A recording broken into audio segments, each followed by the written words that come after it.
ইরানের যুদ্ধ। মধ্যপ্রাচ্যের আগুন কেন থামছে না? মধ্যপ্রাচ্য এমন এক অঞ্চল যেখানে আগুন কখনোই পুরোপুরি নেভে না। আজ আমরা জানবো ইরানের যুদ্ধ আসলে কি, কেন বারবার সংঘাতে জড়িয়ে পড়ে এই দেশ, আর এই যুদ্ধ কি বিশ্বযুদ্ধের দিকে এগিয়ে যাচ্ছে। চলুন জানার চেষ্টা করি।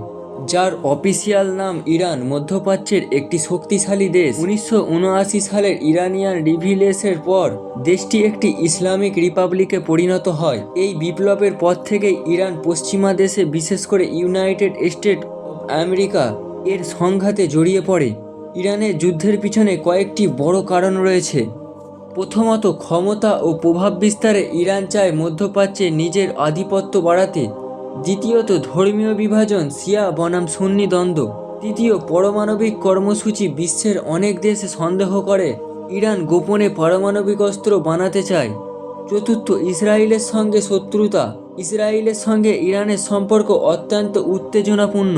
ইরান ইরাক যুদ্ধ 1980 থেকে 1988। এই যুদ্ধ ছিল ইতিহাসের সবথেকে রক্তক্ষয়ী সংঘর্ষগুলোর মধ্যে একটি। ইরাক এবং ইরানের মধ্যে এই যুদ্ধ লাখ লাখ মানুষ মারা যায়, এবং সিরিয়াতে গৃহযুদ্ধে ইরান সরাসরি অংশ নেয় এবং প্রেসিডেন্ট বাশার আল আসাদকে সমর্থন করে। ইরান সরাসরি যুদ্ধ না করলেও বিভিন্ন গ্রুপের মাধ্যমে ইসরায়েলের বিরুদ্ধে কাজ করে বলে অভিযোগ রয়েছে। ইয়েমেনে সংঘর্ষ। ইয়েমেনে ইতি বিদ্রোহীদের সমর্থন দেয় ইরান, যা সৌদি আরবের সঙ্গে সংঘর্ষ তৈরি করে। বর্তমানে ইরান ও ইসরায়েলের মধ্যে উত্তেজনা চরমে। মিসাইল হামলা, ড্রোন হামলা, সব মিলিয়ে পরিস্থিতি খুবই ভয়াবহ।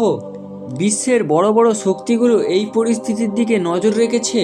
সবথেকে বড় প্রশ্ন, এই সংঘর্ষে কি তৃতীয় বিশ্বযুদ্ধের দিকে নিয়ে যাবে? বিশেষজ্ঞরা বলেছেন, যদি বড় শক্তিগুলো সরাসরি জড়িয়ে পড়ে তাহলে পরিস্থিতি নিয়ন্ত্রণের বাইরে চলে যেতে পারে। ইরান যুদ্ধ শুধু একটি দেশের সমস্যা নয়, এটি পুরো বিশ্বের জন্য একটি হুমকি। আপনি কি মনে করেন, এই যুদ্ধ কি থামবে, নাকি আরো বড় কিছু ঘটতে চলেছে?